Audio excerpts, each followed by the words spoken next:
ان کے نام سے ایک عشق سا ہو گیا تھا کہ کتنا اچھا لکھتے ہیں. یہ جو آپ نے آغاز کیا نوحہ نگاری کا اور دھن بنانے کا، تو یہ شروع سے ہی آپ نوحہ نگاری میں ہی آئے تھے یا اس کے علاوہ بھی جو ہے وہ کمپوزیشن وغیرہ رہی ہیں آپ کے؟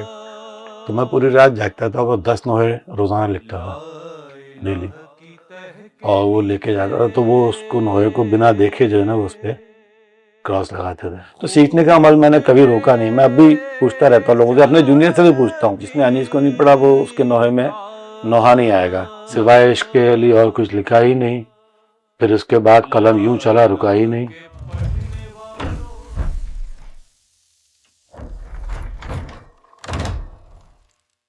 السلام علیکم، G T V podcast میں آپ کو خوش آمدید کہتا ہوں. میں ہوں آپ کا ہوسٹ حنین زیدی. حمد، نعت، منقبت، قصیدے، نوحے، یہ ادب کی ایسی اصناف ہیں جو ہمیں خدا، رسول خدا اور ان کی آل سے نزدیک لے جاتے ہیں صلی اللہ علیہ وآلہ وسلم. ایسے ہی اصناف کے خالق، 25,000 سے زیادہ نوحے کہنے والے، 35 سال سے زیادہ سفر میں شامل، ہمارے ساتھ آج موجود ہیں جناب مظہر عابدی صاحب. ہم نے مظہر عابدی صاحب کے بہت سارے نوحے سنے ہیں، فرحان علی وارث، عرفان حیدر اور دیگر نوحہ خوانوں کی آواز میں. آج ہم اپنی گفتگو میں ان سے کچھ سوال کریں گے، نوحہ نگاری کے حوالے سے، نوحے کی تاریخ کے حوالے سے، اور کچھ ایسی مماثلتیں ہوتی ہیں نعت میں، منقبت میں، نوحوں میں، کہ جن کی کلیریفیکیشن بہت ضروری ہے، جن پہ آگاہی ہم سب کی ضرورت ہے. تو آج ہم بات کر رہے ہیں جناب محترم مظہر عابدی صاحب کے ساتھ. خصوصاً فرحان علی وارث کا نام دیں اور ہم عرفان حیدر کا نام دیں، میسم عباس، میسم بہت عباس. سارے لوگ ہیں. جی بے شک. تو میں جاننا چاہ رہا تھا کہ اب تک آپ کو کئی سال ہو گئے ہیں، تقریباً 35 سال کا آپ کا سفر ہے یا شاید 36 سال ہو گئے ہیں. جی ہاں. اس سفر کا آغاز کس طرح سے ہوا؟ کس عمر میں آپ نے جو ہے وہ نوحہ نگاری شروع کی؟ یا اگر ایک شوق ہوتا ہے نوحوں کا یا دھنوں کا، تو کس عمر سے جو ہے اس کا آغاز ہوا؟ حنین بھائی، میں 7ویں جماعت میں تھا اور شاید اس وقت میری عمر 15-16 سال ہوگی. ہاں. تو ابتدا تو نوحہ خوانی سے ہوئی تھی. ایک انجمن تھی شاہ فیصل کالونی میں، تو میں اس کا صاحب حیض تھا اور پڑھتا تھا نوحے. تو وہ ایک طبیعت موزوں ہوتی چلی گئی، اور اس زمانے کے جو شعراء تھے، جو بلند لوگ تھے رسائی ادب سے متعلق، انیس پیرسری صاحب اور ریحان اعظمی صاحب، تو ان کے نام سے ایک عشق سا ہو گیا تھا کہ کتنا اچھا لکھتے ہیں. اور جب وہ شاعری جب نوحے کی پڑھتا تھا میں، تو وہ دل میں اتر جاتی تھی اور ایک ان ناموں سے عشق ہوتا چلا گیا. تو میں نے جو اپنی بیاض بنائی تھی نوحے کی، تو اس میں پورا نوحہ تو میں بال پوائنٹ سے یا پین سے لکھتا تھا، لیکن جب مقطع آتا تھا تو ریحان جو ہے وہ میں ہولڈر سے لکھتا تھا خوبصورت کر کے. اچھا. اور ریحان اعظمی یا انیس پیرسری یا جو بھی شعراء جن سے بہت متاثر تھا میں، تو یہ دو نام انہوں نے جو مجھے اس طرف یوں کہہ کے کھینچ لیا. ماشاءاللہ. ریحان اعظمی اور انیس پیرسری صاحب بہت بڑے نام. تو شاعری اس لیے طبیعت میں تھی بچپن سے، کیونکہ میرے دادا شاعر تھے، بدر اللہ آبادی تخلصستان کا. تو وہ خون میں تو تھی. والد صاحب بھی کبھی کبھار اچھے موڈ میں ہوتے تھے تو ایک آدھ غزل یا کچھ کہہ لیا کرتے تھے. ہم عرفان حیدر کا نام دیں. عرفان حیدر، میسم عباس، بہت سارے لوگ ہیں. اچھا. ہاں. جب ان کے انتقال کے بعد ہم نے ان کی جو سامان کو دیکھا تو ان کے بریف کیس میں سے ایک چھوٹی سی ڈائری نکلی. اس میں انہوں نے کچھ منقبت کے 1-2 شعر مجھے ملے، ایک نوحے کا مطلب مجھے ملا تھا، اور کچھ غزل کے اشعار تھے. تو مجھے اس دن پتہ چلا کہ میرے والد بھی شعر کہتے تھے. ماشاءاللہ. تو بہرحال ایک تو خون میں تھی، دوسری یہ جو انیس پیرسری اور ریحان اعظمی سے عشق تھا، نوحے سے عشق تھا، وہ مجھے شاعری تک لے کر آ گیا. ماشاءاللہ. خوب. یعنی آپ کی بھی جو ہے وہ یہ جو شاعرانہ مزاج ہے، یہ نسل در نسل چلتا چلا رہا ہے. جیسے وہ میر انیس کہتے ہیں کہ جی ہاں، عمر گزری ہے ایک اسی دشت کی چھیائی میں. جی. اور 5ویں پشت ہے شبیر کی مداحی. بالکل بالکل. تو آپ کی کون سی پشت ہے یہ؟ میرے کہا تیسری کہیں گے. تیسری پشت ہے آپ کی, ماشاءاللہ. تو آپ کا ارادہ ہے کہ اب آگے مزید بھی اس کو جو ہے وہ ٹرانسفر کرنا ہے؟ دیکھیں یہ تو مولا کی طرف سے ہوتا ہے. کوشش تو یہ ہے کہ میرا بیٹا بھی بھلے وہ بہت منظر عام پہ نہ آئے لیکن مولا حسین کے لیے لکھے ضرور. یہ خواہش تو ہے. بہرحال آل محمد کے ذکر کے علاوہ دنیا میں ہے کچھ نہیں, کچھ بھی نہیں ہے. ان کے فضائل, ان کے مصائب, یہ بس یہ زندگی اس کے اثار میں رہے تو اچھا ہے. بے شک, بے شک ایسے ہی, بے شک ایسے. تو یہ جو آپ نے آغاز کیا نوحہ نگاری کا اور دھن بنانے کا, تو یہ شروع سے ہی آپ نوحہ نگاری میں ہی آئے تھے یا اس کے علاوہ بھی جو ہے وہ کمپوزیشن وغیرہ رہی ہیں آپ کے؟ نہیں, اس کے دو ادوار تھے. ابتدا میں صرف لکھتا تھا میں, اور نوحہ تو میں نے بعد میں شروع کیا ہے. میرا مزاج جو ہے وہ مزاح کی طرف تھا. ہاں, دوستوں میں بیٹھ کے کسی کی سالگرہ پر کوئی مزاحیہ نظم کہہ دی یا تو اس میں وہ اغلاط سے بھرپور ہوا کرتی تھی, بے وزن اشعار ہوا کرتے تھے. تو جب میرے والد نے دیکھا کہ اس کے اندر یہ صلاحیت ہے تو میرے والد نے کہا کہ بیٹا کسی مضبوط شاعر کے پاس بیٹھو اور ان کو بتاؤ تو وہ اس کے رموز سے آگاہی ہو جائے گی. تمہیں ہوگا کہ مصرع سازی کیسے ہوتی ہے, ردیف کیا چیز ہے, قافیہ کیا ہے. تو ہمارے محلے میں ایک بزرگ شاعر رہا کرتے تھے, علامہ ذل صادق آل حسینی. تو ان سے ہمارے ویسے بھی مراسم اچھے تھے, میرے والد کے ہم عمر تھے تقریباً. تو ان سے ملنے جلنا اسٹارٹ ہوا اور ان کو بھی میں جا کے دکھانا شروع کیا. تو انہوں نے کہا کہ تمہارا رجحان کس طرف ہے, اس رجحان کی ہی لائن میں آپ لگیں. تو میں نے کہا مجھے نوحے کا شوق ہے مجھے. تو انہوں نے کہا کہ اچھا آپ ہمیں روزانہ 5 نوحے لکھ کر دکھایا کریں.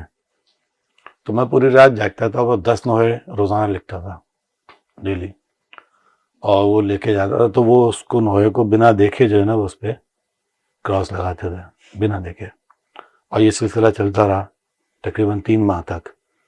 تو 3 ماہ تک جب 10 نوحے روزانہ کے حساب سے آپ لکھیں گے تو تقریباً 900 نوحے بنتے ہیں. جی 900 نوحے پہ کراس لگایا انہوں نے, اور بہت خون کھولتا تھا اندر سے. ایک غصے کی کیفیت آتی تھی کہ بھئی کوئی ایک شعر تو صحیح ہوگا اس میں, دیکھ تو لیں. ہاں لیکن دیکھتے نہیں تھے, وہ کراس لگاتے رہے. ایک دن پھر حسب معمول جب میں 10 نوحے لے کے پہنچا تو استاد نے پہلے ہی نوحے کو دیکھ کے بیٹھ گئے. کافی دیر تک اس کو ہر زاویے سے دیکھتے رہے. اس کے بعد اپنی واسکٹ کی جیب میں قلم نکالا اور اس نوحے پہ دستخط کر دیا کہ لیں گے جاؤ, اب تمہارے اندر غلطی کو نہیں نکال پائے گا. اچھا. ہاں, تو بس پھر سوائے عشق کے لیے اور کچھ لکھا ہی نہیں. پھر اس کے بعد قلم یوں چلا, رکا ہی نہیں. سبحان اللہ, سبحان اللہ. تو سلسلہ نادے چل پڑا. اچھا, میں آپ کی بات سے جو سمجھ سکا ہوں نا وہ یہ کہ شاعری ہو یا کوئی بھی فن ہو, جی استاد کی ضرورت رہتی ہے. ہاں, بے استادہ تو ایکسیپٹ نہیں ہوتا کسی بھی فن میں ایسا ہے, اور کسی بھی عمر میں. یعنی کہ مجھے محمد علی محمد کا احسان ہے, مجھ پہ کرم ہے بہت بڑا کہ مجھے دنیا ایکسیپٹ کر چکی ہے, لوگ مجھے مان چکے ہیں, میرے سینئر نے مجھے تسلیم کر لیا ہے. لیکن اس مرحلے پر بھی آ کر انسان کو استاد سے رجوع کرنا چاہیے. میں سمجھتا ہوں انسان کبھی مکمل نہیں ہوتا. یعنی کہ مظہر عابدی آپ بن گئے, یہ کوئی کمال نہیں ہے. کمال یہ ہے کہ آپ بھی کسی استاد سے رابطے میں رہیں. ہر قدم پر ابھی بہت کچھ سیکھنے کو باقی ہے, کہنے کا مطلب یہ ہے. بہت خوب. ہاں, جو لوگ یہ سمجھتے ہیں کہ بس اب ہمیں سب کچھ آ گیا, یہ حماقت ہے, یہ بیوقوفی ہے. ایسا نہیں ہے, ہر مرحلے پر آپ کو سیکھنا ہے. آپ نے بھی 2 نام لیے شعراء کرام کہ جب آپ نے شروع کیا یہ اپنے سفر کا آغاز کیا تو ریحان اعظمی تھے, انیس پیرسری تھے. اس کے علاوہ بھی کسی سے متاثر رہے ہیں اور آپ کے اساتذہ میں جو ہے وہ آپ کن کو شمار کرتے ہیں؟ دیکھیں, اساتذہ جو باقاعدہ ایک جملہ ہے استاد, تو استاد تو وہ ہوتا ہے جس سے آپ کاغذ پہ اطلاع لے رہے ہوں, ٹھیک ہے نا. تو وہ تو ذل صادق صاحب ہیں, اس کے علاوہ میں نے کسی سے اطلاع نہیں لی. لیکن میں متاثر ریحان اعظمی صاحب سے تھا, انیس بھائی سے تھا, اور جو میرے ہمسر اس وقت جو میرے سینئر تھے, بڑے قداور لوگ تھے, جیسے شاہجہاں دہلوی صاحب تھے, سبت جعفر تھے. تو میں کبھی کبھار دکھا لیا کرتا تھا یا پوچھ لیا کرتا تھا کہ بھئی جیسے کسی نے کہا بھئی تمہارے اس مصرے میں ایتا جلی ہے, ابھی ایتا جلی کس بلا کا نام ہے؟ تو عالم محمد رضوی مل گئے، ان سے پوچھ لیا، ریحان اعظمی مل گئے، ان سے پوچھ لیا، انیس بھائی سے ملاقات ہو گئی، ان سے پوچھ لیا، میشر بھائی مل گئے، ان سے پوچھ لیا. تو سیکھنے کا عمل میں نے کبھی روکا نہیں، میں اب بھی پوچھتا رہتا ہوں لوگوں سے، اپنے جونیئر سے بھی پوچھتا ہوں. جو میرے جونیئر ہیں جنہیں میں سمجھتا ہوں کہ یہ اچھا شعر کہتے ہیں، میں ان سے بھی پوچھ لیتا ہوں بعض اوقات. کوئی اس میں آپ کی کوئی بےعزتی نہیں ہے، بلکہ آپ بلند ہو جاتے ہیں مزید. بے شک ایسے ہی. اور اصل بات یہ کہ آپ کا عیب دور ہونا چاہیے، وہ عیب جو بجائے اس کے کہ وہ عوام میں آنے کے بعد آپ کی تحقیر کا باعث بنے، اس کو آپ گھر میں دیکھ لیں. اگر ہنسنا ہی ہے تو پہلے خود ہنس لیں، دنیا بعد میں ہنسے گی، اس سے بہتر یہ ہے. بڑی خوبصورت بات کی آپ نے کہ استاد کی ہمیشہ ضرورت ہمیشہ رہتی ہے، چاہے آپ عمر کے کسی بھی حصے میں جی چلے ہاں. جائیں. اچھا، آپ نے کئی نوح خانوں کو جو ہے وہ نوحے لکھ کے دیے جی جی اور انہوں نے بخوبی نبھایا بھی، جی خصوصاً ہاں، اگر آپ جی بات کریں جی ہاں. تو جیسے ریحان اعظمی کے ساتھ ندیم سرور کا نام جی آتا ہے. جی جی اسی طریقے سے اگر آپ کی بات کریں تو فرحان علی وارث کا نام جو ہے جی وہ جی یا عرفان حیدر کا نام بہت زیادہ جی ہوتا ہاں. ہے. جیسے کہتے ہیں کہ ندیم سرور کے لیے ریحان اعظمی کا قلم ہے، تو اسی جی طریقے سے جو ہے وہ فرحان علی وارث کے لیے ہوں. اور عرفان حیدر کے لیے مظہر عابدی کا قلم ہے. جی ہاں.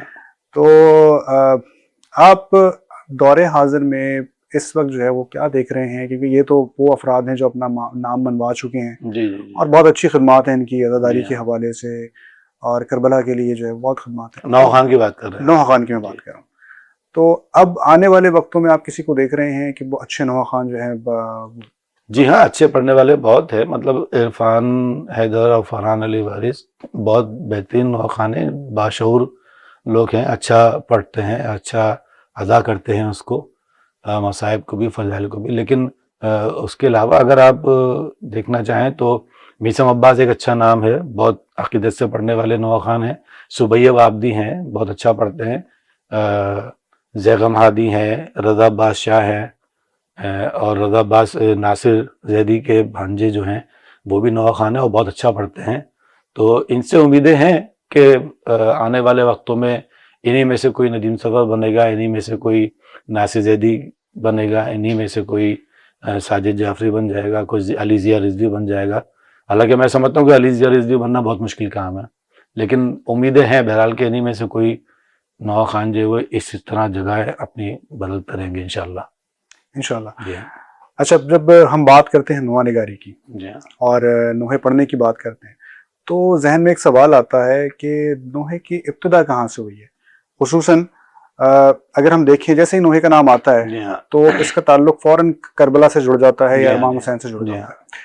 تو کیا نوحہ جو ہے وہ صرف کربلا کے لیے ہی لکھا گیا، وہیں سے اس کا آغاز ہوا، مخصوص اسی آپ کہہ لیں کہ اسی واقعے سے ہے یا امام حسین سے مخصوص ہے، یا اس کے اور بھی کوئی پیچھے پس منظر؟ نہیں، اگر آپ لغت کے اعتبار سے دیکھیں تو نوحہ ایک لفظ ہے اور اس کا نام ہے گریہ کرنا یا بآواز بلند گریہ کرنا. یہ دو معنی آپ کو لغت میں ملیں گے.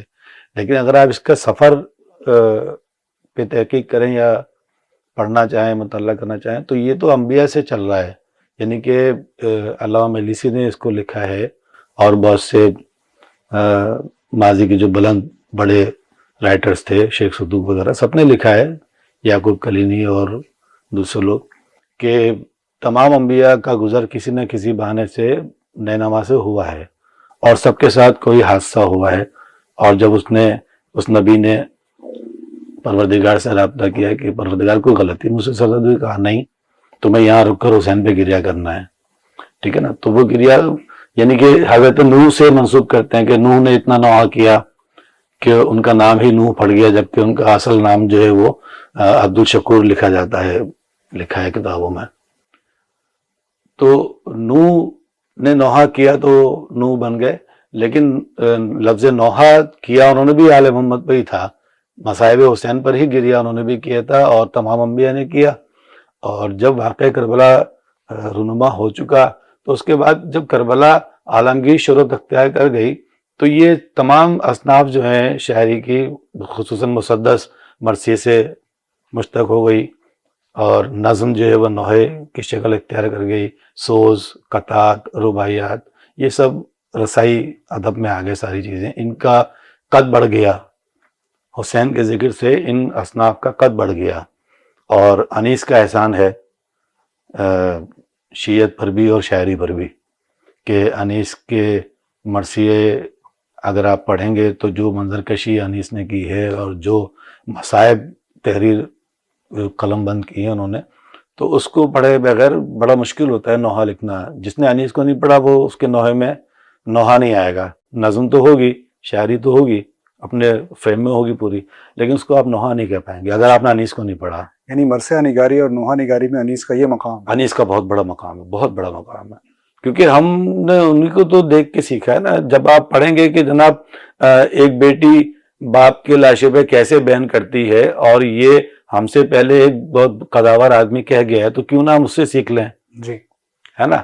تو اب پھر وہ لفظیات کا اور املے کی تبدیلیاں تو ہوں گی، لیکن آپ نے سلیقہ وہیں سے لیا ہے، سلیقہ لے لیا. ہاں، کہ مصائب کیسے کہا جاتا ہے.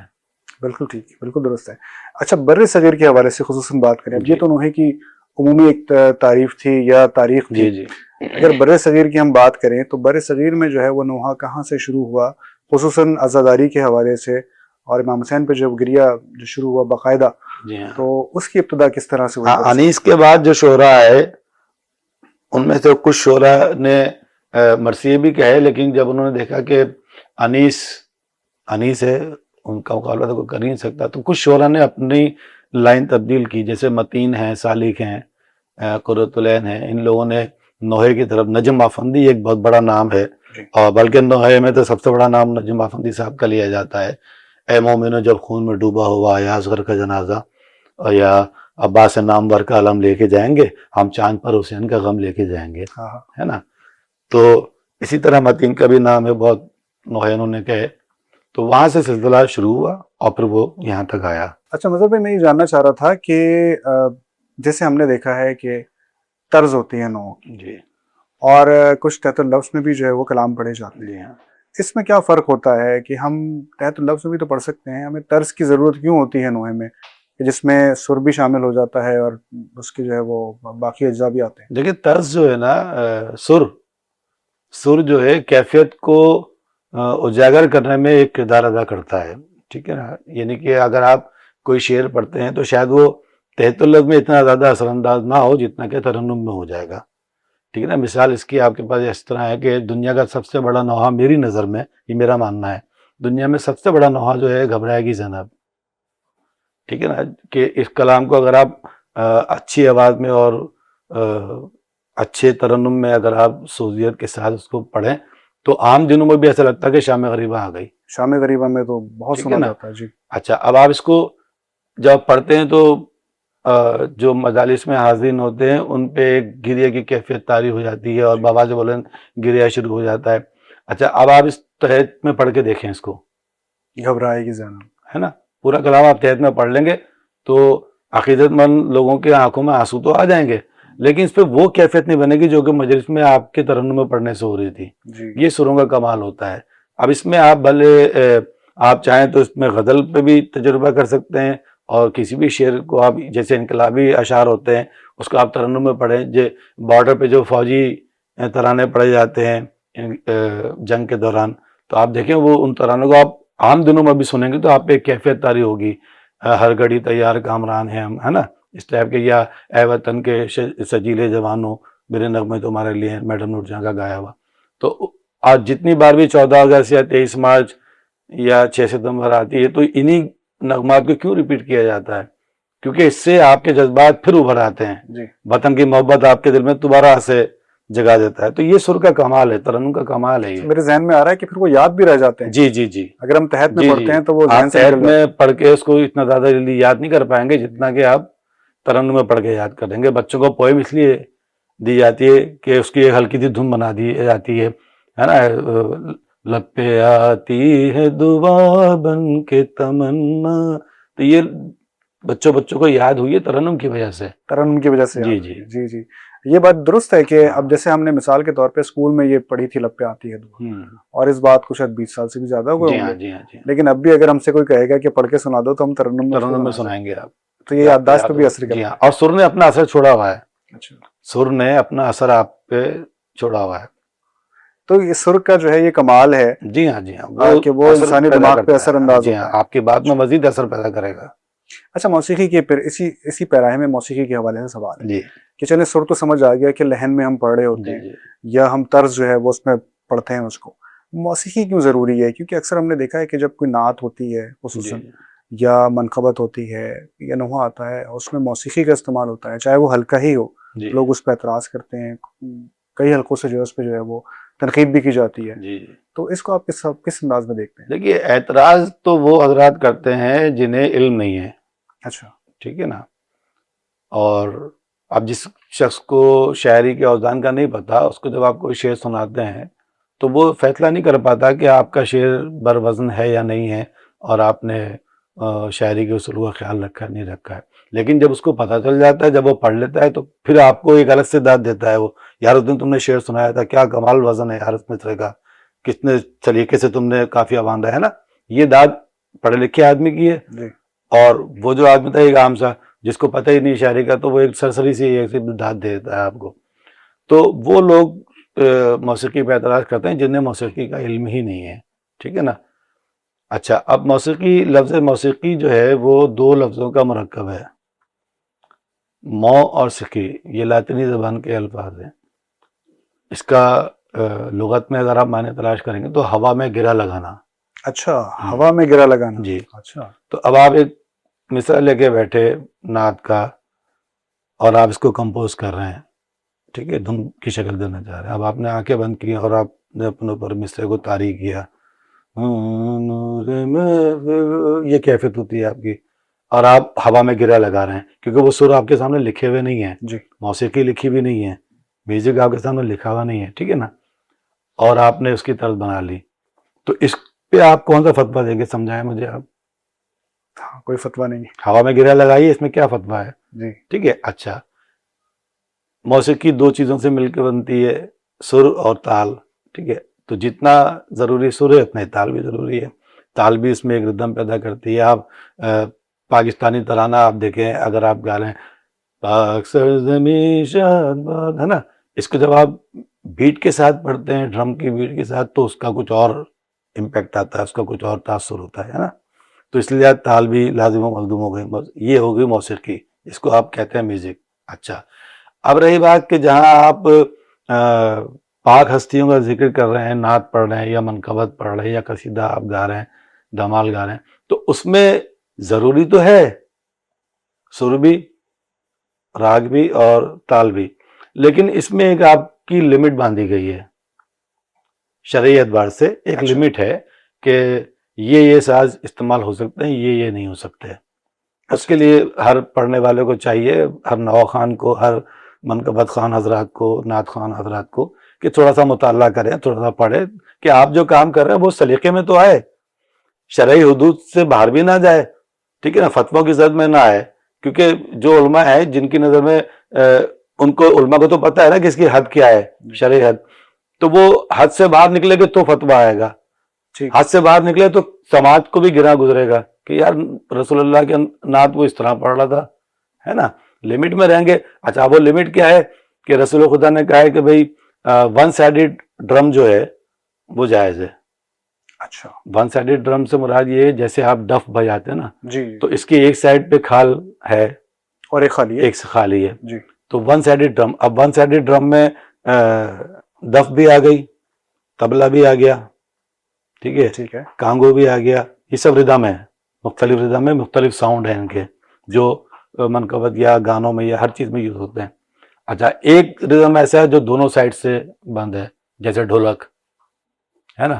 تو اب ڈھولک جو ہے وہ جائز نہیں ہے، شرعی اعتبار ہے. جتنا میرا علم ہے، کوئی ضروری نہیں کہ اس کو آپ طاری کریں یا مسلط کریں کسی پر. جو میری نالج ہے میں اتنی بات کر رہا ہوں. ویسے یہ مسئلہ اگر آپ علماء سے پوچھیں تو زیادہ بہتر بتائیں گے، مجھ سے زیادہ بہتر بتائیں گے وہ. یعنی تحقیقی مسئلہ جی، یہ جتنی تحقیق میری ہے میں اتنی بات کر رہا ہوں.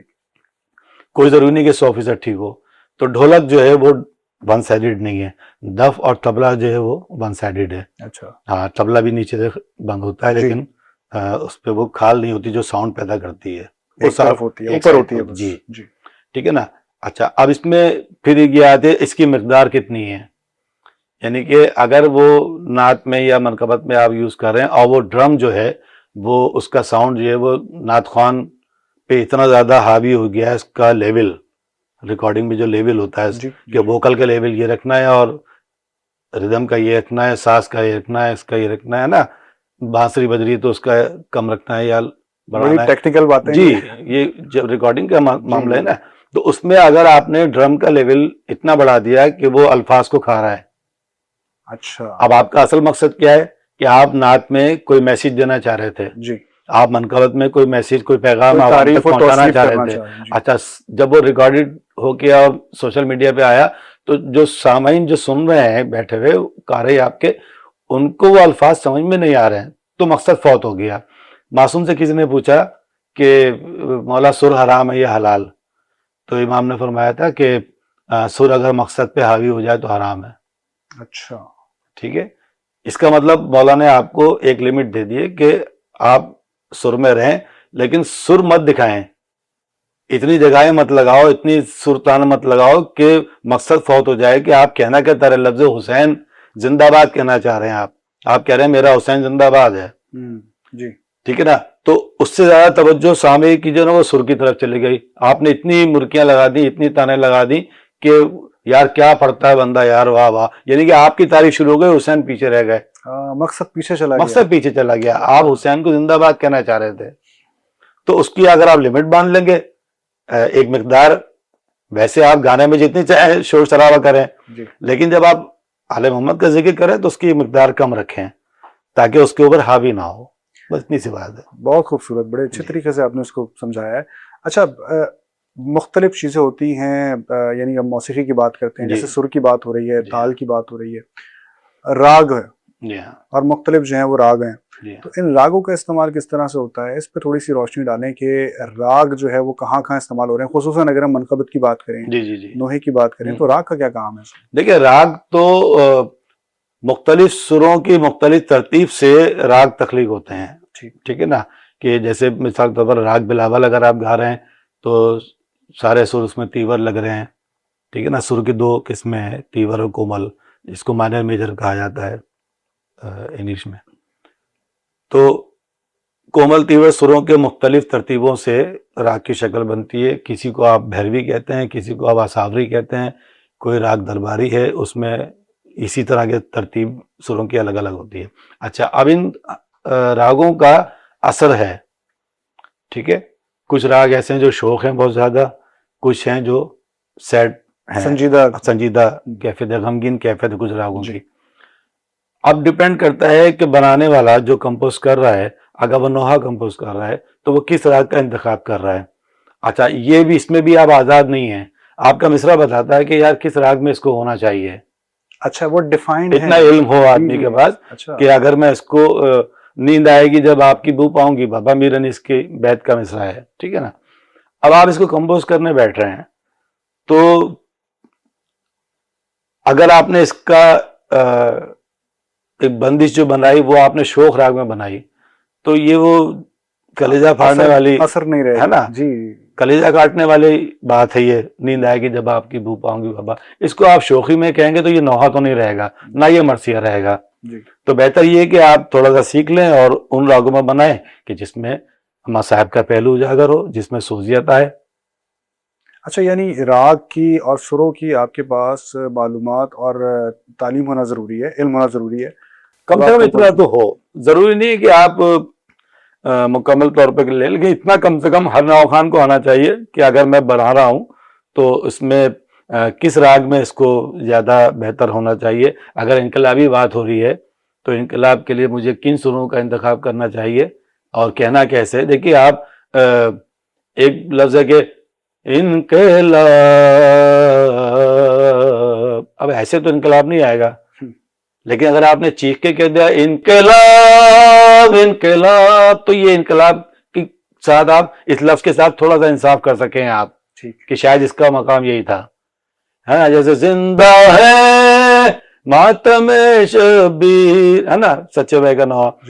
اب وہ فخریہ طور پہ کہہ رہے ہیں ہم زندہ ہیں, اب اس کو آپ کسی اور سر میں کہیں ہم زندہ ہیں, تو یہ وہ بات نہیں بنے گی جو اس مصرے کا انصاف جو اس کا حق تھا ویسا نہیں بولا آپ نے.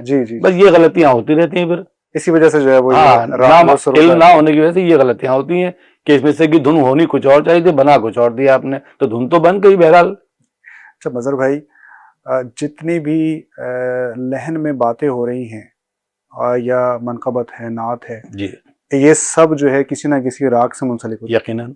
اس میں نعت بھی ہے، اس میں منقبت بھی آپ ہے. جو اذان دے رہے ہیں وہ راگ میں ہے. اذان بھی راگ میں جی ہے؟ اچھا. ہاں، جو آپ ٹی وی پہ اذان سنتے ہیں راگ جی. بھیرو میں. راگ بیروں میں؟ ہاں، راگ بھیرو صبح کا راگ ہے.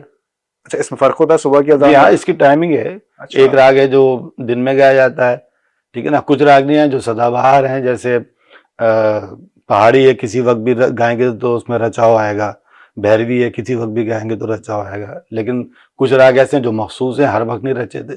گا تو لیں گے آپ، کسی وقت بھی گا لیں گے، آپ کو گانا آتا ہے، آپ سر میں ہیں، آپ کا سر گیان اچھا ہے، سر سینس اچھا ہے آپ کا، تو گا تو لیں گے. لیکن وہ اپنا جو اثر جو ہے نا اس کا، جیسے راگ توڑی ہے، راگ بھیرو ہے، راگ پوریا ہے، یہ وہ راگ ہے جو نصف شب میں گائے جاتے ہیں، آدھی رات سے لے کر اور طلوع فجر تک کے ٹائمنگ میں گائے جاتے ہیں.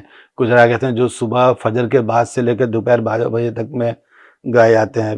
بہت سارے راگ ہیں، اس سے نام لینا مقصود نہیں ہے. تو اگر پڑھنے والے کو یا کمپوز کرنے والوں کو یہ تمیز ہے اور یہ شعور ہے، یہ تھوڑا سا علم ہے، تو وہ کمال دھن بنائے گا. پر اچھا، کیا خوبصورت بات ہے. یعنی راگ جو ہے اس کا استعمال کر کے لوگ گانا بھی بنا سکتے ہیں، ظاہر ہے، اور اسی کا استعمال کر کے اذان بھی دی جاتی ہے. جی ہاں جی ہاں. منقبت بھی ہو سکتی جی ہے، جی نعت بھی ہو سکتی جی ہے، جی نوحہ جی. بھی ہو سکتا ہے. بھائی ایک اوزار ہے، ایک چاقو ہے، اس سے آپ سبزی بھی کاٹتے ہیں، پھل بھی کاٹتے ہیں، بندہ بھی کاٹ سکتے ہیں. یعنی اوزار کا قصور نہیں ہے. آپ اس کو استعمال کیسے کر رہے ہیں، جی کس مقصد کے لیے سیکھا ہے آپ نے. ٹھیک. اگر آپ نے تلوار چلانا اس لیے سیکھا ہے کہ جناب بس مارتے رہو سب کو، تو یہ گردن تو اڑاتے رہو. آپ غلط کر رہے ہیں. لیکن اگر آپ نے تلوار چلانا اس لیے سیکھا ہے کہ دین کے دشمنوں سے لڑوں گا یا حسین کے حق کے لیے لڑوں گا، تو یہ تو ایک پراپر بات ہوئی، ایک تمیز کے دائرے میں آپ نے اس کا استعمال کر رہے ہیں. یا ہر ایک کو ڈراتے پھر رہے ہیں، آپ دھمکاتے پھر رہے ہیں، بدماشی کر رہے ہیں، تو اس لیے تھوڑی سیکھتے آدمی تلوار زنی. ایک زنی اس لیے نہیں سیکھتا بندہ، حفاظت کے لیے ہے. بس اس کے مقصد کے تحت کریں آپ. جی. تو اگر آپ راگ یا سر کا استعمال کر رہے ہیں تو آپ اس کو اپنے آپ کو کیا ثابت کرنا چاہ رہے ہیں آپ؟ میں نے تو اس لیے سیکھا ہے کہ میرا نوحہ جو ہے وہ سوزیت میں آ جائے. بس ماشاء اللہ. یعنی اگر راگ کا استعمال، سر کا استعمال ایسے کاموں میں ہو جو خدا کے نزدیک لے جائے. ہے بھی سر کی تاثیر یہ ہے، آپ صبح سویرے اٹھیں اور کہیں دور سے آپ کو آواز آ رہی ہو، لا الہ الا اللہ لا الہ الا اللہ، تو اب وہ جہاں سے آواز آ رہی ہے اس سمت چلنا شروع ہو جائیں گے آپ. صبح کا ماحول آپ کے دماغ میں ہے نا، اس کو ذہن میں لایا، امیجن کریں، اس کو تصور کریں، آپ کے قدم خود بخود اس آواز کی طرف جانے لگیں گے، وہ آپ کی طرف کھینچ رہی ہے، اپنی طرف کھینچ رہی ہے آپ کو. تو اس کا مطلب یہ سرور کا جو نظام ہے یہ آپ کو آپ کے رب سے نزدیک لے کے جا رہا ہے. سبحان اللہ، سبحان اللہ. لیکن اگر یہ لا الہ الا اللہ آپ شوق چنچل سروں میں اور اچھل کود کے کریں گے تو یہ اپنا اثر کھو دے گا، پھر جو قریب آ رہا تھا وہ بھی چلا جائے گا دور. یعنی قربت الہی جو ہے وہ مقصد ہے ہر چیز. ہاں، آپ دیکھیں نا، آپ قرآن کی تلاوت کر رہے ہیں، آپ کلام الہی ہے، تو آپ قرأت ترنم میں کیوں کر رہے ہیں؟ کیونکہ اس میں اثر پیدا ہو رہا ہے. اور اسی کو اگر آپ ماضی سے جوڑیں تو لین داؤدی، کون نہیں جانتا لین داؤدی؟ بہت خوبصورت مثال. تو کیا وجہ ہے؟ جی. حضرت داؤد اللہ کے پیغمبر تھے تو وہ لہن میں کیوں پڑھتے تھے؟ اس میں اثر تھا، اور اتنا اثر تھا کہ مخالفین پریشان تھے ان سے کہ جب یہ تلاوت کرتا ہے داؤد تو لوگ اس کی طرف راغب ہوتے ہیں، لوگ اس کی طرف کھینچے چلے آتے ہیں. جی. تو اس کے مجمع کو توڑو، ہے نا. تو اس کے لیے کئی تعریفیں ہوئی ہیں اور کئی بار یہ معاملات ہیں. تو لہن تو کسی طور سے غلط نہیں ہو سکتا، نہ سر غلط ہے، نہ راگ غلط ہے، اس کا استعمال لوگ غلط طریقے سے کرتے ہیں. استعمال جو ہے وہ اچھا برا ہو سکتا ہے، چیز جو ہے وہ بذات خود اچھی بری نہیں ہوتی ہے. بہت خوب.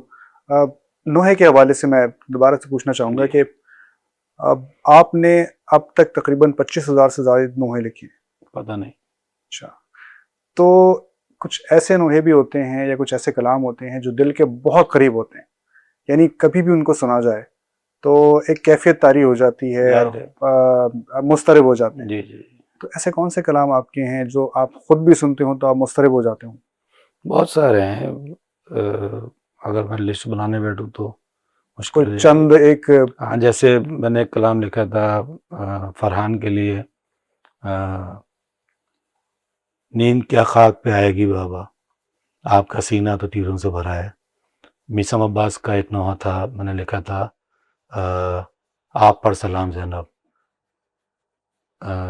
بادشاہ کربلا آپ نے پورا کیا اتنا بڑا کام زینب، آپ پر سلام زینب۔ یہ مجھے بہت اچھا لگتا ہے۔ اور فرحان کا جو تھا وہ نیند کیا خاک پہ آئے گی بابا۔ فرحان کا ایک اور نوع بہت مجھے پسند تھا، مصائب کا شرح دل اکبر کی، کہ اکبر کا لاشا دیکھ کے خود مر گئے حسین، ظالم تو بس حسین پہ خنجر چلا گیا۔ اس کی دھن بھی میں نے راگ بھیرے میں بنائی تھی، وہ اکثر جب میں سنتا ہوں۔ یا عرفان کا ایک نوحہ تھا، چلے آؤ بابا چلے آؤ بابا مجھے خاک پر نیند آتی۔ صفدر عباس کا ایک نوحہ تھا، سجاد میں زینب ہوں میرے سر پہ ردا کوئی نہیں۔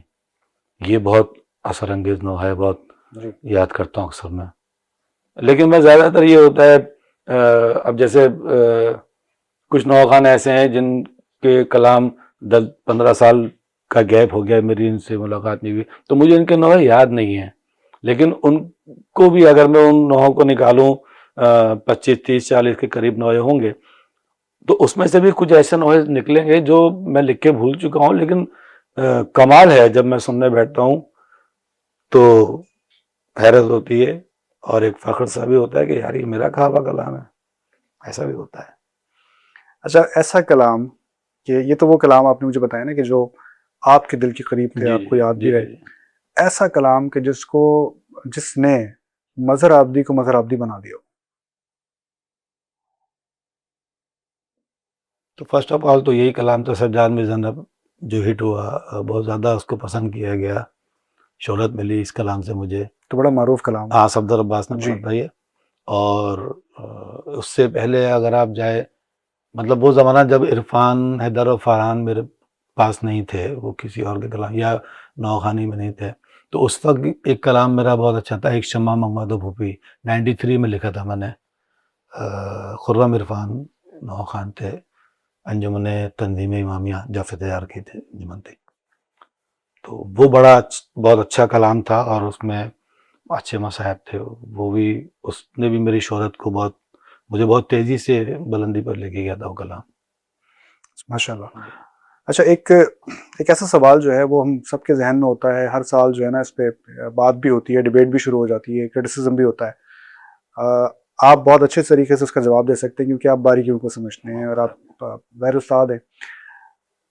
اکثر نعت، منقبت، نوحوں پہ یہ اعتراض ہوتا ہے کہ ان کی جو طرز ہے وہ کسی گانے سے ملتی ہے، کسی گانے سے مماثلت رکھتی ہے۔ تو اکثر لوگ جو ہے وہ، بلکہ میں نے ایک پوڈ کاسٹ دیکھی تھی، ایک نعت خواں تھے، بلکہ 2 نعت خواں آپس میں بیٹھے ہوئے تھے، اور وہ باقاعدہ نعت پڑھ کے سنا رہے تھے، اس کے بعد گانا بھی سنا رہے تھے کہ یہ فلاں گانے سے ملتا ہے۔ جی جی، تو ان کی پوری پوڈ کاسٹ کی جو ہے نا وہ اسی چیز کے اوپر تھی۔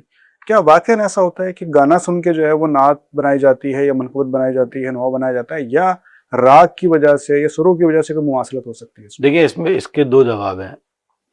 پہلا تو یہ ایک چیز ہے دانستہ، ایک ہے غیر دانستہ۔ دانستہ بھی ہو رہا ہے؟ ہاں، دانستہ بھی ہو رہا ہے۔ اچھا، لوگ دانستہ بھی ہاں کرتے ہیں؟ بالکل، دانستہ بھی کر رہے ہیں لوگ۔ تو یہ جو دانستہ کر رہے ہیں نا، یہ غلط کر رہے ہیں۔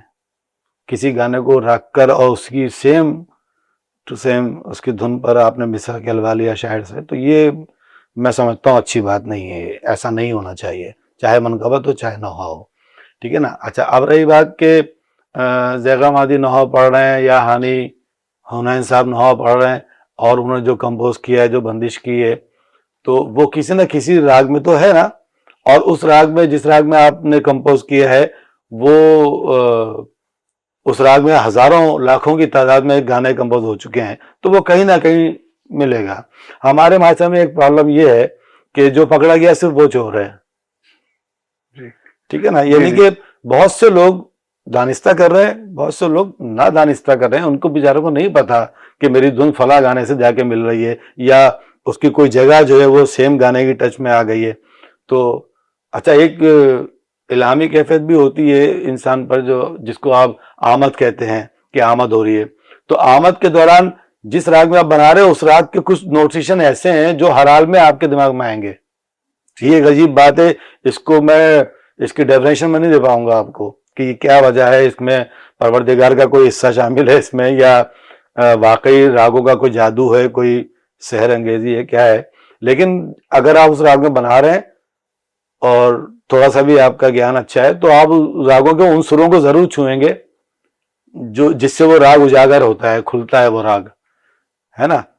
تو اب جب آپ نے بنا لیا تو اس راگ میں جتنے بھی گانے ہیں وہ سب اس سے میچ ہوتے رہیں گے ہلکے پھلکے, کوئی بہت زیادہ قریب ہوگا کوئی دور ہوگا, لیکن اس کا وہ نظر آئے گا آپ کو کہ یار یہ گانا اگر اس کو تھوڑا سا میں اپنی دھن کو آگے لے کے جاؤں تو یہ اس سے مل رہی ہے. یعنی اگر میں اس کو دوسرے الفاظ میں کہوں تو راگوں میں کچھ راگ ایسے ہیں جس میں سروں کی ترتیب اس طرح کی ہے کہ انہیں تبدیل نہیں کیا جا سکتا. نہیں, تبدیل تو آپ کسی بھی راگ کے سر کو نہیں کر سکتے ہیں. اچھا, ہاں, آپ یہ کر سکتے ہیں کہ جیسے اگر آپ نے دھن بناتے وقت آپ کو احساس ہو گیا کہ یار میں اگر اس طرح سے کہوں گا تو یہ فلاں گانے میں مل رہی ہے, تو اس کو تبدیل کرنے کے لیے ہو سکتا ہے آپ دوسرے راگ کا سہارا لے لیں, جس کو ہمارے یہاں کہا جاتا ہے مشر میل یا میل مشر, ہے نا. وہ دو راگوں کی آمیزش سے بنتی ہے وہ طرزیں. تو اس کو آپ بھلے آپ کو دو راگ استعمال کرنا پڑے اللہ مالا, لیکن آپ اس شکل کو تبدیل کر لیں, اس میں کون سی بڑی بات ہے, کیونکہ آپ میں صلاحیت ہے, آپ کر سکتے ہیں. اب جس کو پتہ ہی نہیں ہے کہ میری اس دھن میں فلاں گانا ٹچ ہو رہا ہے تو وہ بیچارہ قصوروار نہیں ہے, اس کا کوئی قصور نہیں ہے. اور اتنے کروڑوں کی تعداد میں گانے ہندوستان, پاکستان میں اور پوری دنیا میں بن چکے ہیں, آپ نہیں بچ سکتے اس سے, کہیں نہ کہیں آپ چاہیں بھی تو نہیں بچ سکتے. بس یہ وہ جو میں نے بات کی نا, جو پکڑا گیا وہ چور ہے. کچھ دھنیں پکڑی جاتی ہیں کہ یار یہ وہاں سے مل رہی ہے نا, کچھ نہیں پکڑ میں آتی, تو جو نہیں پکڑ میں آتی وہ بھی گانا ہی ہے بھائی.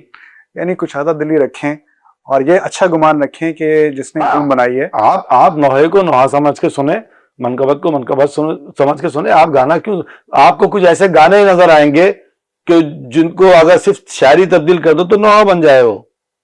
ایسا بھی آپ کے سامنے اگر آپ غمگین گانے سنیں تو آپ کو ایسے گانے نظر آئیں گے بہت سارے برے صغیر ہندوستان پاکستان کے گانوں میں کہ ایسا لگے گا کہ آپ کیونکہ ایک آرٹسٹ ہیں آپ, تو آپ کو فیل ہوگا, احساس ہوگا آپ کو کہ یار کیا اچھی طرز ہے اور کتنا مصائب کا فیل ہے, تو کیوں نہ اس کے اوپر کچھ نوحہ لکھا جائے. جیسے غمگین گانے ہوتے ہیں, ہاں, غم کی کیفیت اجاگر کرتے ہیں, تو اس پہ ایسا لگتا ہے کہ نوحہ ہے. لیکن اس کا یہ مطلب تھوڑی کہ میں اس پہ مصرع تبدیل کر کے نوحہ بنا دوں اسے. اس کی اجازت نہ دین دیتا ہے مجھے, نہ میرا عقیدہ دیتا ہے, نہ میری شریعت مجھے اجازت دے رہی ہے, اور نہ میرا اندر کا انسان مجھے یہ اجازت دے گا کہ ٹھیک ہے بہت مصائب کی دھن ہے, لیکن اس کا یہ مطلب نہیں ہے کہ آپ اس پہ مصرع لکھ کر آپ اس کو نوحہ بنا دیں. ایسا تو نہیں ہونا چاہیے. ہاں, اس سے آپ اثر لے لیں, ہے نا, اس کا اثر لے لیں اور اسی راگ میں آپ کام کریں تاکہ آپ کی دھن بھی اس ٹائپ کی کچھ ہو جائے. یعنی بہتر یہ ہے کہ اگر آپ کو اندازہ ہو رہا ہے, ہاں, جیسے آپ کو احساس ہو کہ میرا مصرع یہ میری دھن جو ہے وہ فلاں چیز سے مل رہی ہے, زیادہ بہتر یہ ہے کہ اس کو الگ کر لیا جائے, تبدیل کر لیا جائے. بھلے آپ دوسرے راگ کا سہارا لے لیں لیکن تبدیل کر لیں اس کو, اچھی بات ہے. بہت خوب, بہت خوب. اچھا مظہر بھائی, ایک سوال آپ کے سفر کے حوالے سے. جی, آپ کا ایک طویل سفر ہے, 35 سال 36 سال کا ایک عرصہ, بہت عرصہ ہوتا ہے جس میں آپ مستقل مزاجی سے یہ کام کرتے رہے ہیں. اور کسی بھی سفر میں, کامیابی کے سفر میں جو ہے وہ جو راستہ ایک جیسا نہیں ہوتا. جی ہاں, جی, مشکلات بھی آتی ہیں, تکالیف بھی آتی ہیں, اچھے دن بھی آتے ہیں, برے دن بھی آتے ہیں. کوئی ایسا واقعہ, کوئی ایسا لمحہ جس میں آپ بہت کمزور پڑ گئے ہوں اور آپ کو ایسا محسوس ہوا ہو کہ آپ کے ساتھ جو سلوک ہوا یا جو آپ ڈیزرو کرتے تھے وہ آپ کو نہیں مل سکا؟ ہاں, اس میں حنین بھائی ایسا ہے کہ جب میری شہرت تیزی سے بڑھنا شروع ہوئی تو مجھے ان مشکلات کا سامنا یہ پڑا کہ میرے کچھ سینئر ایسے تھے جنہوں نے میری مخالفت شروع کر دی. مطلب محفلوں سے میرا نام کٹوا دیتے تھے یا مجالس سے میرا نام نکلوا دیتے, پوچھتے ہمیں یہ آئے گا تو ہم نہیں آئیں گے. اس ٹائپ کے مسائل میرے ساتھ بہت ہوئے, اور میرے خیال میں ایک میرے ساتھ نہیں, سب کے ساتھ ہوتے ہیں. سب کے ساتھ میرا خیال ہے, ہاں. تو اب ان سے ذرا سا آدمی ڈسہارٹ ہوتا ہے, لیکن اگر آپ اپنے کام میں لگے رہیں تو یہ مسائل حل ہو جاتے ہیں. یعنی کہ جس دن آپ کا کوئی کلام, آپ کا کوئی کام عوام نے پسند کر لیا، ٹھیک ہے، یا پھر عوام ناپسند کرے، وہاں سے سند مل جائے اس کو شہزادی کونین کے دربار سے، پھر آپ کا کوئی کچھ نہیں بگاڑ سکتا۔ اور میرے ساتھ یہی ہوا ہے کہ میرے کچھ کلام ایسے تھے کہ جو مولا کی شاید بارگاہ میں بہت زیادہ پسند کر لیے گئے، تو پھر میرے مخالفین جو ہے وہ ہاتھ پاؤں مارتے رہ گئے، میرا کچھ نہیں بگاڑ پائے، میں دنیا کے سامنے مزرابدی بن کے بیٹھا ہوں۔ میرے مولا کا بہت بڑا کرم ہے، اور ان کے کرم کے بغیر میں اس مسائل سے نکل نہیں سکتا تھا۔ ماشاءاللہ، ان کے کرم کے بغیر میں نہیں لڑ سکتا تھا، کیونکہ مخالفین زیادہ طاقتور تھے اور زیادہ قداور لوگ تھے۔ اچھا، ہاں، اور میڈیا پہ نام لینا مناسب نہیں ہے، اور کسی خوف کی بنا پر میں اس کو پردہ نہیں کر رہا ہوں، لیکن بس نہیں، ایسا نہیں ہونا چاہیے۔ اچھا مظہر بھائی، آپ نا ریحان اعظمی صاحب کے ساتھ بہت قریب رہے، جی اور بلکہ اچھا تعلق رہا، غالباً آپ نے کسی جگہ کہا کہ استادوں کی طرح، دوستوں کی طرح آپ جی جو ہے ہاں، آپ کا میرے تعلق بڑے رہا۔ تھے وہ۔ ریحان اعظمی صاحب کی میں نے ایک ویڈیو دیکھی تھی، ایک ان کا انٹرویو تھا جس میں وہ شکایت کر رہے تھے کئی لوگوں کی، کہ جو لوگ ان کے قریب رہے، اور جب ریحان اعظمی پہ مشکل وقت آیا، بیماری آئی، تو لوگوں نے ان کا ساتھ نہیں دیا۔ آپ کے علم میں کیا اس طرح کی بات ہے کہ واقعی اسی طرح سے ہوا؟ کیونکہ ظاہر انہوں نے خود یہ شکایت کی تھی۔ دیکھیں، کسی حد تک تو ہے، اور صرف ریحان اعظمی نہیں، یہ ہر شاعر اہل بیت کے ساتھ ہے۔ اور آپ کے چینل کے توسط سے، جی ٹی وی سے، میں یہ بات کہنا چاہوں گا کہ خدا را مطلب شعرا کا بھی خیال رکھا جائے۔ وہ کس قسمہ پرسی کی حالات میں زندگی گزار رہا ہے، تھوڑا سا توجہ اگر اس طرف بھی دے لیں آپ، تو کیا چلا جائے گا آپ کا؟ مطلب اللہ نے آپ کو آواز دی ہے، آپ اس آواز کے ذریعے دنیا میں آپ کو اپنے منوا لیا۔ 10 لاکھ روپے آپ کو یوٹیوب سے آ رہے ہیں، اتنے لاکھ روپے آپ البم سے اپنے کما رہے ہیں، تو اس میں تھوڑا بہت حق تو اس آدمی کا بھی ہے جو پس پردہ آرٹسٹ ہے آپ کا، جس نے آپ کو لکھ کر دیا ہے، جس نے آپ کو طرز بنا کر دی ہے، اس کا بھی حق ہے۔ آپ اس کے لیے بھی تھوڑا سا سوچیں۔ اور یہی وجہ ہے کہ جب انسان برداشت کرتے کرتے جب ریحان اعظمی کا کلیجہ لبریز ہو گیا ہے، تو انہوں نے وہ بولنے بیٹھ گئے۔ یقیناً یہی باتیں ہوگی، اور میرے ساتھ بھی ہے، اور میرے خیال میں ہر شہر کے ساتھ ایسا ہوا ہوگا۔ یہ بات بڑی اہم ہے آپ کی کہ دیکھیں نا، ایک پوری ٹیم ہے، ایک اکیلا جو ہے وہ جو نوحہ پڑھ رہا ہے، جی ہاں، اس کا کمال نہیں ہے، پیچھے لکھنے والے کا بھی کمال ہے، جو طرز بنا رہا ہے اس کا بھی کمال ہے، جو آپ کے ساتھ ٹیم موجود ہے اس کا بھی کمال ہے۔ ان سب کا خیال رکھنا بہت ضروری ہے، بہت ضروری ہے۔ آخر میں آپ سے یہ گزارش کروں گا کہ جو اب نئے نوحہ خان ہیں جو آ رہے ہیں، یا نئے شعراء کرام ہیں، جی جی، آپ ان کو کوئی ایسا میسج دینا چاہیں گے، کیونکہ اپنے تجربے کی بنیاد پہ، کہ ان کے کام میں نکھار پیدا ہو، اور اگر وہ کوئی غلطی کر رہے ہیں، یا ظاہر آپ نے مشاہدہ کیا ہوگا بہت سارے نوجوان ہیں غلطی کر جاتے ہیں، تو وہ کس طرح اپنی اصلاح کر سکتے ہیں؟ کیا پیغام دینا چاہیں گے؟ دیکھیے، میں صرف ایک جملہ کہوں گا آپ سے کہ نئے لکھنے والوں کو اور نئے پڑھنے والوں کو بھی مطالعہ بہت ضروری ہے۔ مطالعہ بہت ضروری ہے کہ آپ کے پاس الفاظ کا ذخیرہ ہو، آپ کو کم از کم اتنا تو شعور ہو کہ اس ردیف کو کیسے پڑھنا ہے، کیسے لکھنا ہے۔ اگر آپ شاعر ہیں تو اس ردیف کو کیسے نبھانا ہے مجھے، ٹھیک ہے نا۔ اور مصائب اور فضائل دونوں میں آپ انیس کو پڑھیں، میر انیس کو پڑھیں۔ میر انیس آپ کو اتنی صدیوں کے بعد بھی آپ کو سکھا رہے ہیں۔ وہ اگر آپ کو سیکھنا آتا ہے تو اب بھی وہ آپ کو بتائیں گے کہ آپ کو مصائب لکھنا کیسے ہے۔ اب جو لوگ مطالعہ نہیں کر رہے، میں ان سے نالاں ہوں، اب چاہے وہ اس دور کا ہو یا پچھلے دور کا ہو یا میرا ہم منصر ہو۔ اور ایک نام میں لینا بہت ضروری سمجھتا ہوں کہ کسی بڑے کے سامنے بیٹھ جاؤ، جو اس وقت موجود ہیں نئے لکھنے والوں سے میں یہ التماس ہے میرا کہ کسی ایسے بڑے آدمی کے پاس بیٹھ جاؤ اس دور میں۔ چلے آپ مزرابدی کو نہیں مان رہے، کوئی بات نہیں ہے، مجھے کوئی شکایت نہیں ہے۔ حسنین اکبر صاحب ہیں، بہترین شاعر ہیں نوحے کے، بہت بلند آدمی ہیں۔ ثقلین اکبر صاحب ہیں، ان کے برادر، اور دیگر میر تکلم ہے، بہت اچھا لکھتے ہیں۔ تو آپ اپنا کلام لکھیں، میر تکلم کو دکھا لیں، حسنین بھائی سے رابطہ کر لیں۔ حسنین بھائی اچھا صرف شاعر اچھے نہیں ہیں، انسان بہت اچھے ہیں، ٹھیک ہے، مطلب ایک اعلیٰ ظرف ہستی ہیں، اور ہمارے بہت بزرگ دوستوں میں سے ان کا نام میں لوں گا۔ تو آپ اپنا کلام ان کو دکھاتے جا کر۔ اچھا آپ کے رابطے میں حسنین اکبر نہیں آ رہے تو کسی بھی جس کو آپ سمجھتے ہو، بھلے وہ بہت مشہور آدمی نہ ہو، لیکن اگر آپ سمجھتے ہیں کہ آپ سے بہتر ہے، اس کو جا کے اپنا کلام دکھا دیں۔ بنا استادہ تو نہیں ایکسیپٹ ہوتا، بے استادہ جو ہے وہ نہیں ایکسیپٹ ہوگا. اور ایکسیپٹ ہونا تو چلو ایک دیگر بات ہے, آپ کا کام میں نکھار ہی نہیں آئے گا جب تک آپ کسی استاد سے اصلاح نہیں لیں گے, جو آپ کا شین کاف ٹھیک کرنا جانتا ہو اور آپ کو بتائے کہ بیٹا یہاں آپ نے شین کا استعمال غلط کیا, یہاں پہ اس کا اثر یہ بنے گا, یہاں آپ اس لفظ کو کاٹ کے یہ لفظ لکھ دیں, ہے نا. یہ چھوٹی چھوٹی باتیں جب جمع ہوں گی تو آپ کا مصرع جو ایک مکمل اور جامع مصرع ہو جائے گا. اتنی سی بات ہے, اور اللہ کرے میری بات پہنچ جائے ان تک. اور وہ مطلب میں اپنی مثال دے رہا ہوں کہ مجھے دنیا نے ایکسیپٹ کر لیا ہے, میں ہزاروں لوگوں کا خالق مانا جا رہا ہے مجھے, لیکن میں اب بھی اس وقت بھی میں سیکھنے کے مرحلے میں ہوں. میں اپنے آپ کو مکمل نہیں کہہ سکتا. میری شاعری میں بھی غلطی ہوگی, میرے نحو میں بھی غلطیوں سے بھرے ہوئے ہوں گے, اور سب سے التماس بھی یہ کرتا ہوں کہ یار مجھے میری اصلاح کر دیا کرو, مجھے بتا دیا کرو. اگر آپ میرے سینئر ہیں اور آپ نے دیکھا کہ میرے مصرع میں کوئی سکم ہے, کوئی ضم کا پہلو آ رہا ہے, تو مجھے سکھا دو آ کر بھائی. میں تو تیار بیٹھا ہوں, میں سیکھنے کے لیے تیار بیٹھا ہوں, مجھے بتا دو آ کر. بجائے اس کے کہ آپ اس کو سوشل میڈیا پہ ایشو بنائیں یا اس کو اچھالیں, تو یہ تو براہ راست کہہ دیں. ہاں, مجھ سے آگے کہتا ہے کہ تم نے غلط لکھا ہے, میں مان لوں گا, اس میں کوئی بے عزتی محسوس نہیں ہوگی مجھے, میں مان لوں گا کہ غلط ہے. بہت اعلیٰ ظرفی ہے آپ کی, اور بڑا خوبصورت آپ نے پیغام دیا. یعنی اگر آپ کامیاب ہونا چاہتے ہیں, جی ہاں, اچھا لکھنا چاہتے ہیں, اچھا نوحہ کہنا چاہتے ہیں, اپنے سے بڑے کے پاس بیٹھے, زانو ادب طے کریں. جی ہاں, وہ بہت ضروری ہے. اس کے بغیر نہیں. دیکھیں وہ تو طے بات ہے نا کہ شاعر جو ہے وہ اللہ میں اگر شاگرد ہے, یہ بات اساتذہ کے درمیان رہتی ہے, لیکن اللہ کے بعد اگر آپ کو کوئی سکھانے والا ہے تو وہ آپ کا استاد ہے, وہ آپ کا کوئی سینئر ہے, آپ اس کے بعد بیٹھیں, اپنا کام صحیح کر لیں بس. اس سے پہلے کہ دنیا سے آپ خود ہی ہنس لیں اس کے اوپر کہ میں نے کیا لکھ دیا ہے میں نے. نہیں ماشاءاللہ, بڑا خوبصورت اور بہت جامع پیغام آپ کا.